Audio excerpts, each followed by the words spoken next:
Une monarchie puissante et pourtant limitée à un rôle cérémonial.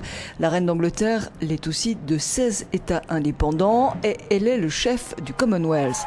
La souveraine est consultée par le Premier ministre toutes les semaines. Elle a le droit de donner son avis.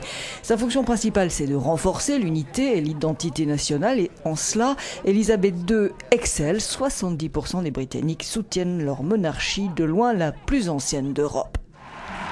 Très solide aussi, avec 2 siècles d'histoire, la monarchie aux Pays-Bas est le pilier de l'identité nationale. Elle a l'adhésion des 3/4 de la population. Jusqu'en 2012, la reine Béatrix a exercé son pouvoir politique en intervenant sur la formation des gouvernements de coalition après les élections. Le nouveau roi, Willem-Alexandre, ne l'a plus, mais il continuera de recevoir le Premier ministre toutes les semaines. En Belgique, la monarchie a conservé des pouvoirs très larges. Le roi a le pouvoir de former des gouvernements qui doivent se soumettre au Parlement. Il reçoit le Premier ministre une fois par semaine et appelle les ministres ou les chefs de l'opposition au palais pour consulter.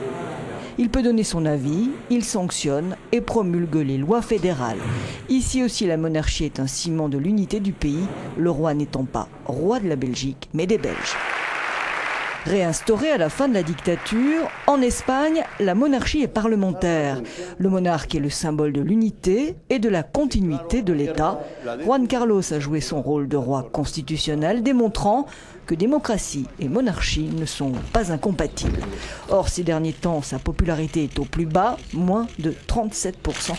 Et les scandales qui touchent la famille royale n'y sont pas pour rien. Et cela démontre la principale fragilité des monarchies modernes.